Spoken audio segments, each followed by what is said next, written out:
자, 그 문재인 정부가 통계 조작을 했다라고 하는 국민의힘과 언론. 감사원의 선동 있잖아, 선동. 여기에 실제로 보면요, 통계 조작 한 사람들은 국민의힘과 보수 언론이다. 이 이야기부터 먼저 한번 해보겠습니다. 자, 제가 한겨레 보던데요. 한겨레가 미워하기 좀 힘든 게 저런 포인트를 잘 잡아요. 네. 거짓말 그만하고 우리 제발 일합시다. 저거 윤석열한테 하는 얘기인가요? 국진강이? 그러니까요.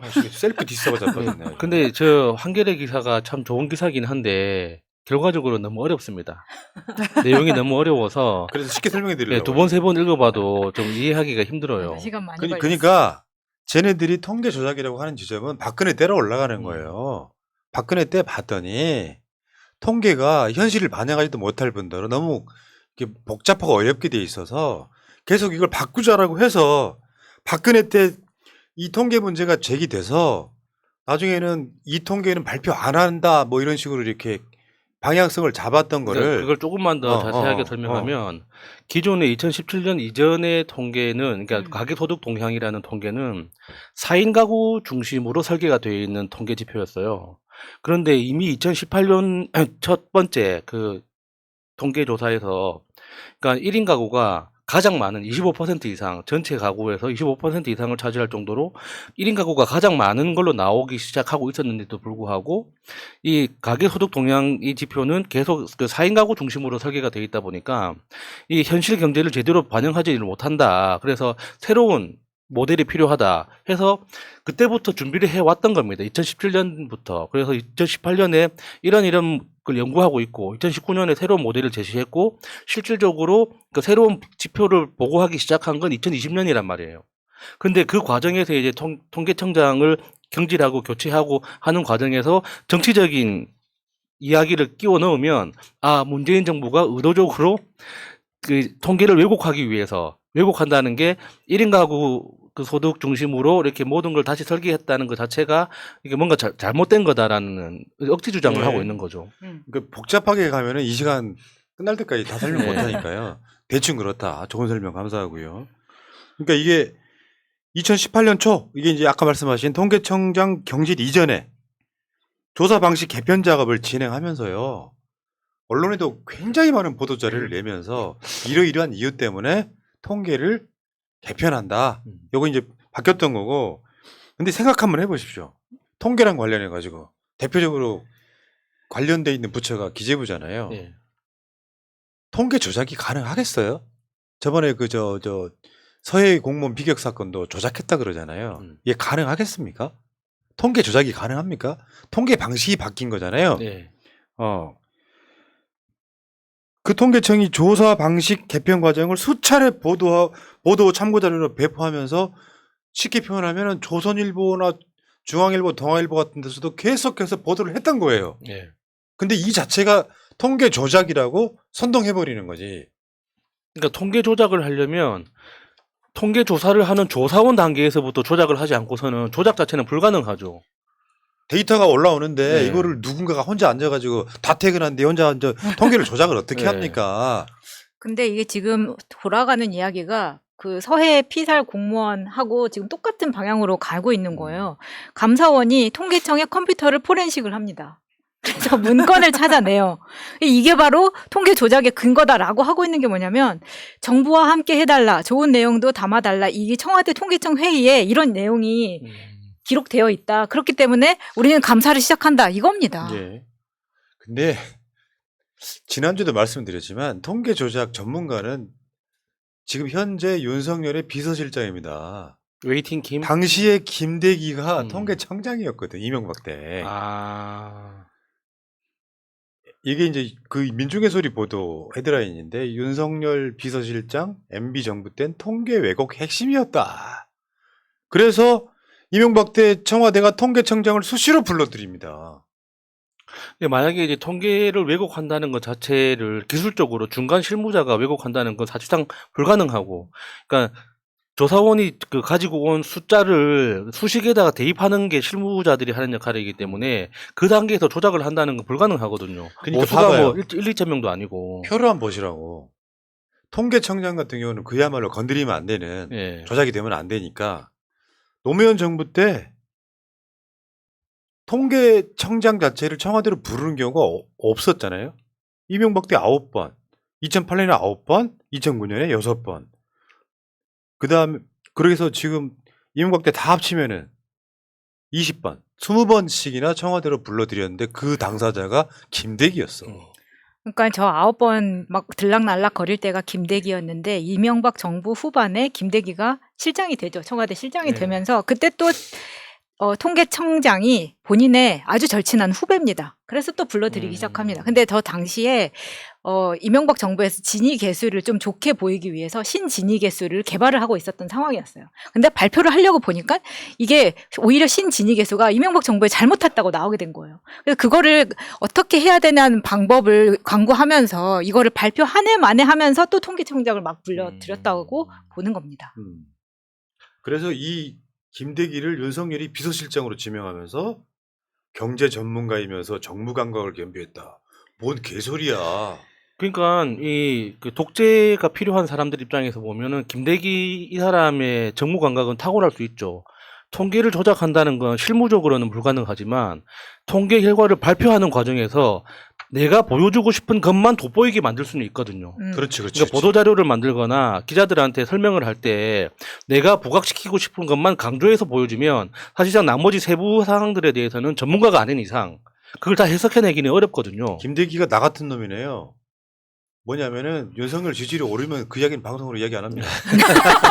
그리고 그 중에 예를 들어서 업무 개시 명령 반대가 60% 이것만 이야기해 주잖아. 똑같은 거지. 그렇죠. 근데 나는 공무원이 아니고 김대기는 공무원이니까 문제지. 아, 참.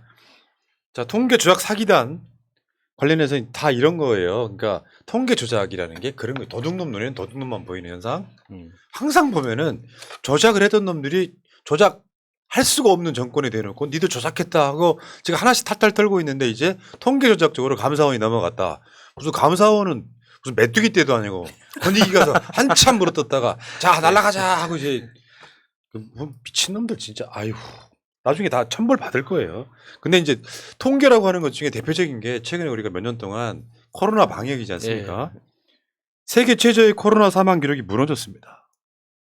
표적 과학 방역은 허상이라 뭐 정치 방역하지 않고 과학 방역하겠다는 윤석열이 완전히 다 망쳐놓고 있는 겁니다. 연도별 코로나 사망자 수 한번 보겠습니다. 저번에 한번 보여드렸는데요. 물론 여기 2022년에는 문재인 정부도 포함되어 있지만 물론 여기 이제 오미크론 변이 등의 변수가 있긴 하지만 사망자 수는 뭐냐면 어떤 의미를 갖고 있냐. 처음 들어오신 분들을 위해 설명을 해드리면 코로나 환자 숫자가 중요한 건 사실 아니고 그러니까 한국 2020년 같은 경우에는 코로나 환자도 역대 전 세계에서 가장 낮은 쪽에 속했었잖아요. 근데 제일 중요한 것은 코로나를 걸려서 돌아가시는 분들이 얼마나 되느냐에서는 문재인 정부 내내 당연히 압도적으로 한국이 1위였어요. 안 돌아가시는 걸로. 근데 2022년에 지금 돌아가신 분만 2만 5천 명이 넘어요. 다른 자료 한번 볼까요? 그래프 한번 보시면 이렇게 보이실 거예요. 이것도 있잖아요. 윤석열이 당선된 게 3월 10일이죠. 그 기점으로 해서 쭉쭉쭉 올라가요. 야, 어쩜 이렇게 표가?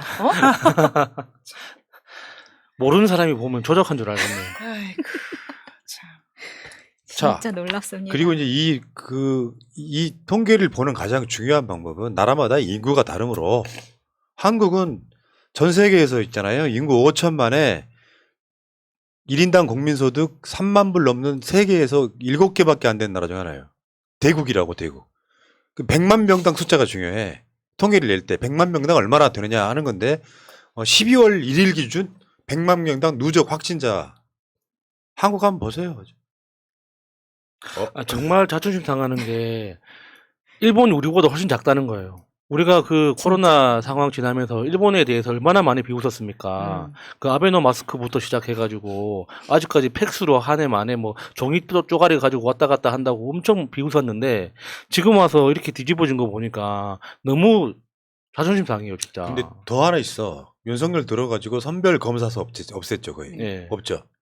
이제는 다 통계가 다 거의 100%는 아니지만 대부분 다 개인이 병원 갔을 때, 개인이 보건소 갔을 때니까 훨씬 더 많을 가능성이 되게 크다. 인구 100만 명당 9개국 주간 확진자 수도 마찬가지입니다. 뭐 과학 방역 저번에 그랬거든요. 실제로 도움이 필요한 사람들한테만 표적 윤석열이 복지도 그런 방식으로 이야기하고 있잖아요. 뭐 코로나 바이러스가 눈에 보인대요. 감염자가 눈에 보인답니까? 이게 하지도 못할 감염이라고. 거면서 무슨 표적이네만에 저때 8월 한참 한여름에 확진자 수가 엄청나게 늘어났을 때 우리 언론에서 얼마나 떠들었습니까? 모르고 그냥 넘어갔잖아요. 예. 문재인 정부 2년 동안 100만 명당 사망자 수 107명 기억하십시오. 107명이요. 세계 평균 당시에 684명이었고요. 이거는 이제 후진국까지 포함된 거여서 전체적으로 주요 국가로 따지면 거의 10분의 1밖에 안 됐어요. 100만 명당 사망자 수가. 근데 올해 100만 명당 사망자 수 499명. 세계 평균은 150명입니다. 뭐야 이게? 6분의 1이던 것이 지금 현재는 3배에서 4배 정도 많은 거예요. 세계 평균보다. 만약에 진짜 이게 문재인 정부였거나 우리가 정권 연장을 했었으면 이거 가지고 지금 난리치고도 그렇죠. 남았을 겁니다. 계속 그 코로나 특별 방송이라고 해가지고 계속 빨간 글씨로 왔다 갔다 하면서 엄청 겁주고 있었을 겁니다. 그러니까 대통령 하나 바뀌었다고 나라가 뭐 크게 바뀌겠어라는 생각을 했는데요. 윤석열이 대통령 당선된 5월 달부터 무역 적자 시작됐죠. 그리고 당선된 다음부터 코로나 사망자 이렇게 증가됐죠. 정말 윤석열이가 많은 거를 망가뜨려 놓네요. 그러니까요. 이거 언론들이 크게 보도를 안 해요. 거기다가 그러니까 사망자 총 숫자만 가지고 계속 보도를 하기 때문에 그 안에서 어떤 비율로 지금 이렇게 움직이고 있는지에 대해서는 이야기를 안 해주거든요. 근데 우리가 짐작하다시피 절대적으로 많은 사람들이 65세 이상 고령자들입니다. 이게 진짜 음모론자들은 이참에 이렇게 노인 인구 좀 줄여볼까 하는 그렇게 음모론을 펼치는 사람들도 있는데 그게 말이 되겠습니까 그게? 그 윤석열이 정권을 잡자마자 취임하고 나서 음압병동 같은 거 없애갖고 없애고. 난리 예, 났었잖아요. 실제로 확진자 숫자는 큰 의미가 없다는 얘기를 우리가 정말 한 수년간 엄청 이야기를 했는데 진짜 중요한 건 돌아가신 분들이다. 그 면에서는 문재인 정부 기간 동안 세계 압도적인 국가여가지고 그 G7 뭐 이런 행사를 가면은 전 세계 정상들이 문 대통령 보면서 부러워했던 이렇게 손가락 가르치면서 저 사람한테 배우고 싶다 했던 바로 그게 완전히 다 사라진 이런 상황이었고요.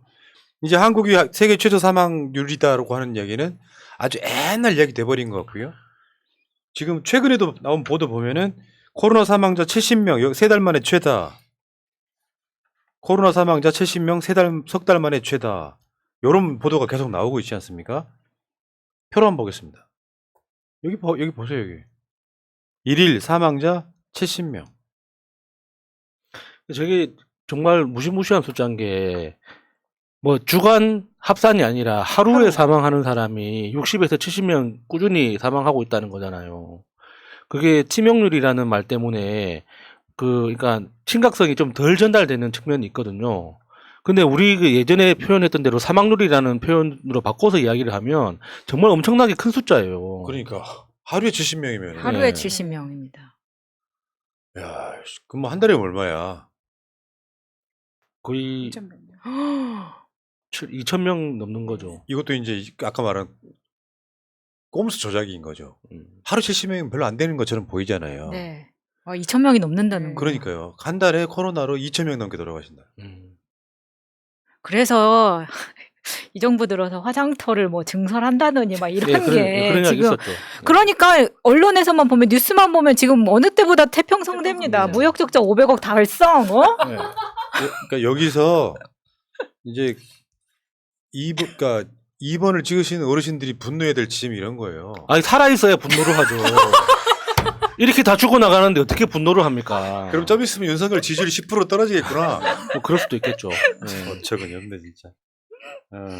근데 이런 게 쉽게 표현하면 통계 조작인 겁니다.